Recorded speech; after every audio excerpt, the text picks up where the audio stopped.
بسم اللہ الرحمن الرحیم۔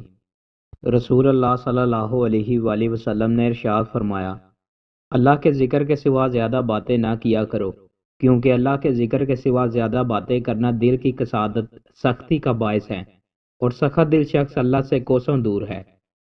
رسول اللہ صلی اللہ علیہ وآلہ وسلم نے ارشاد فرمایا، جب ابن آدم سجدے کی آیت تلاوت کر کے سجدہ کرتا ہے تو شیطان روتے ہوئے وہاں سے ہٹ جاتا ہے۔ وہ کہتا ہے، ہائے افسوس، ابن آدم کو سجدے کا حکم ملا تو اس نے سجدہ کیا، اس پر اسے جنت مل گئی، اور مجھے سجدے کا حکم ملا تو میں نے انکار کیا، سو میرے لیے آگ ہے۔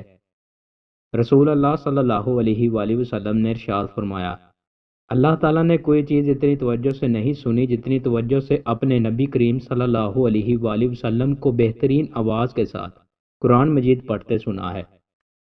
رسول اللہ صلی اللہ علیہ وآلہ وسلم نے ارشاد فرمایا، کامیاب وہ ہے جسے اسلام کی ہدایت مل گئی، ضرورت کے مطابق رزق مل گیا اور وہ اس پر قانع ہو گیا۔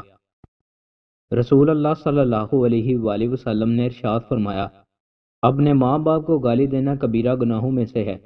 صحابہ نے عرض کیا، اللہ کے رسول، بھلا کوئی آدمی اپنے ماں باپ کو بھی گالی دے گا؟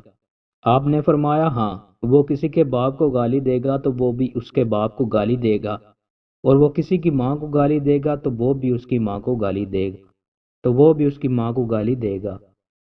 رسول اللہ صلی اللہ علیہ وآلہ وسلم نے ارشاد فرمایا، زیادہ بچے جننے والی محبت کرنے والی عورتوں سے نکاح کرو، کیونکہ قیامت کے دن میں اپنی امت کی کثرت پر فخر کروں گا۔ 7 ہلاک کرنے والی چیزیں۔ رسول اللہ صلی اللہ علیہ وآلہ وسلم نے ارشاد فرمایا، 7 ہلاک کرنے والی چیزوں سے بچو۔ صحابہ کرام رضی اللہ تعالی عنہ نے عرض کیا، یا رسول اللہ صلی اللہ علیہ وآلہ وسلم، وہ 7 چیزیں کیا ہیں؟ آپ صلی اللہ علیہ وآلہ وسلم نے فرمایا، اللہ کے ساتھ کسی کو شریک کرنا، جادو کرنا، کسی جان کو ناحق قتل کرنا، سود کھانا، یتیم کا مال کھانا، لڑائی کے وقت پیٹ پھیر کر بھاگنا، پاک دامن عورتوں پر تہمت لگانا۔ دوستو، مزید اچھی ویڈیوز کے لیے ہمارے چینل کو سبسکرائب لازمی کریں۔ بہت شکریہ۔